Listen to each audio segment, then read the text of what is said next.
Hey, welcome. We're here with our 69 Ford F100, which is over here. We're going to be installing a 2004 Ford 6.8 V10 in this truck. So we've got a Crown Vic front end already bolted and welded in. We have a 1970 Ford Mustang tank that's already been installed in the back. And we are in the process of rebuilding our 2004 engine block. So we're gonna transition to our shed garage over here, our fine establishment behind that Porsche. Okay, here we have our engine block. It's back from the machine shop. It's been honed. This one is bored over 60 or 1.5 millimeters per cylinder. We already have the crank installed. So the process for installing this crank, we've got these main bolts here. So we put the crank in with new bearings. We've got grease on the outside. We checked our clearance before bolting it down.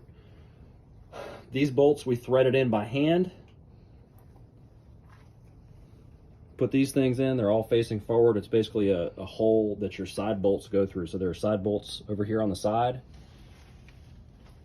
So we threaded everything in, torqued these down. These went, if I remember right, 32 pounds and then an extra 90 degrees. Then we did the sides. So we have our 9 of our 10 rods and pistons are already in here. We will show you.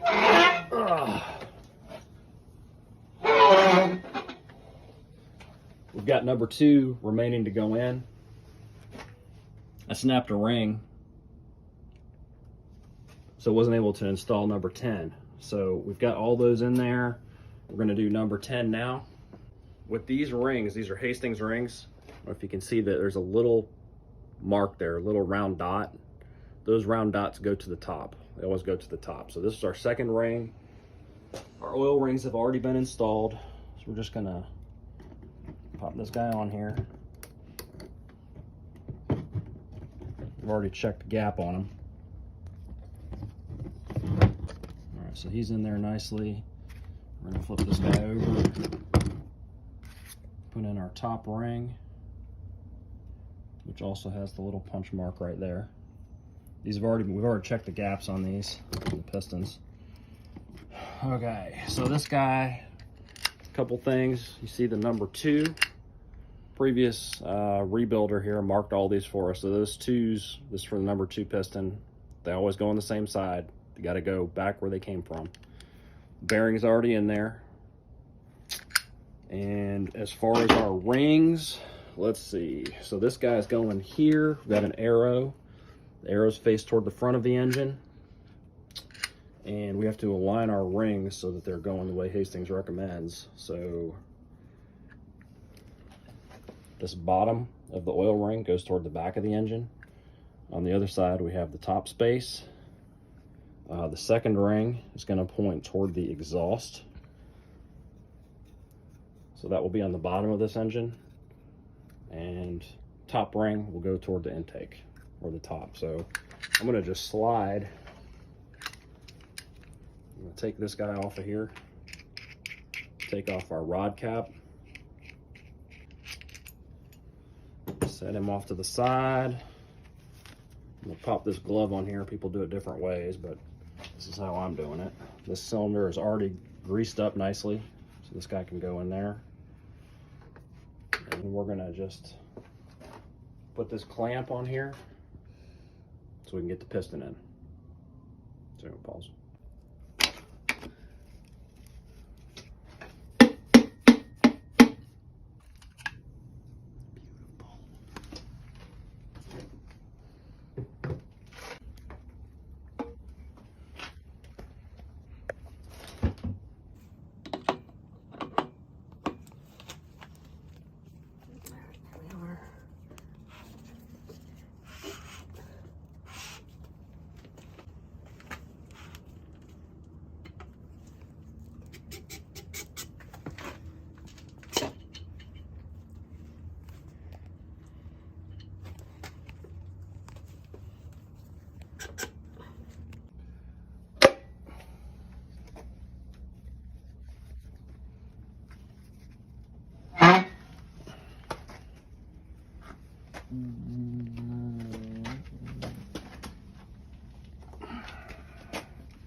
So we've got our piston is mostly in here. What we have to do is measure the clearance between this piece and the bearing, and so we're measuring clearance. The manual says it should be 0.0006 to 0.0177 inches, and we're going to do that by using this plastic gauge. Okay, so this lines up with, basically it has to be between the size of those two green lines. So we're going to cut off a little snip of this plastic thing that's in here, put it in there, torque it down, check it, should be between those two sizes.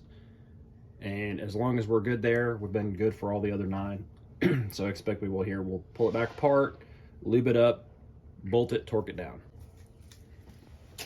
That's what we're doing. That little tiny thing there, it's like $6. Not expensive, but it's probably more valuable than gold by the time you weigh it out.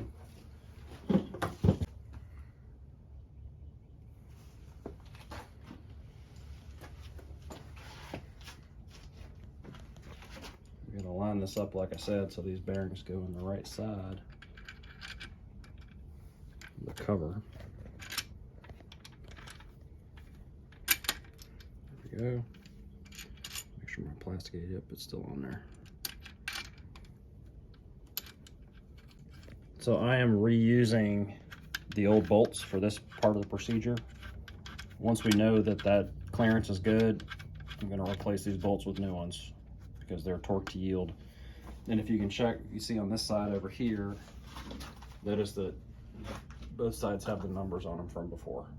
So number 2, it's kind of hard to see, but I can see them. So we're going to torque this guy down to 32 pounds first.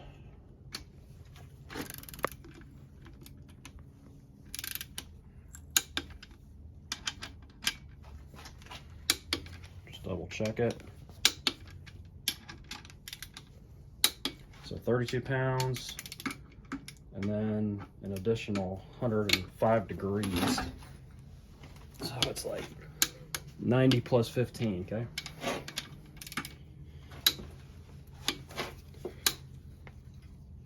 There we go. I don't usually use my torque wrench for both of these, but we're here, so we're going to do that.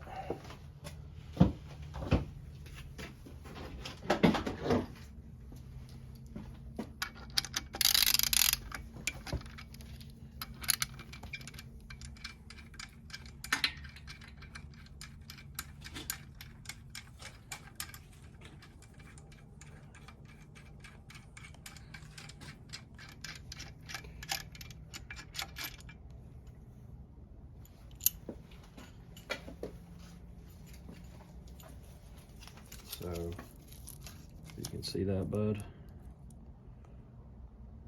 Plastic gauge mark is a little bit bigger than when we need it to be between the two, so we're good. We don't need the exact number, just need to know that it's within spec. I'm going to scratch that off of there. Comes off fairly easy. I'm going to remove these bolts.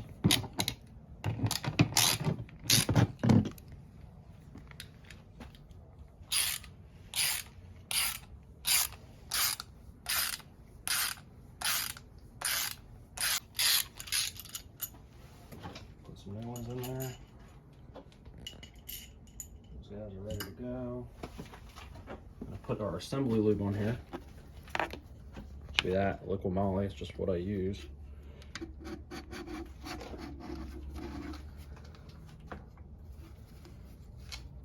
And when we put that glove on there, we're protecting these. We don't want the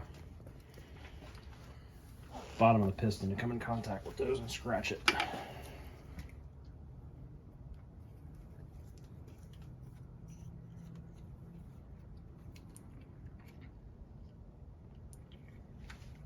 Drop of that on there.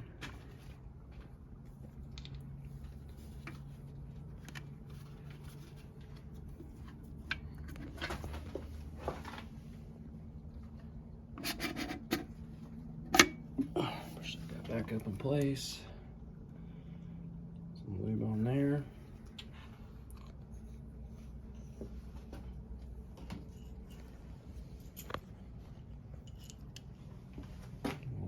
2 again.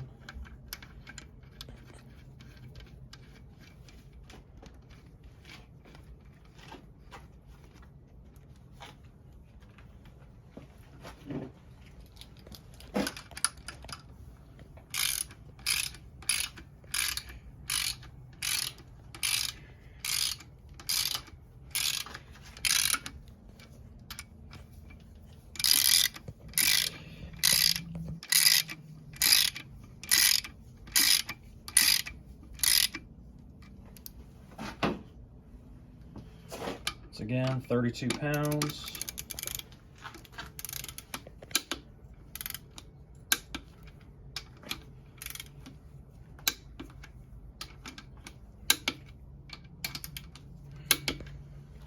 And we're gonna go,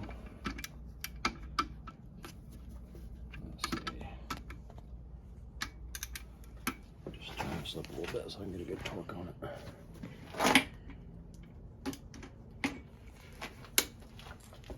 90 degrees and then another 15. There we go. Same thing with this guy. We're good to go, man. So let me just double check here, make sure everything spins smoothly. We're good to go. Oh. So when we come back, we're going to flip this guy over. We're going to start installing the heads. That'll be our next episode. Thanks for watching.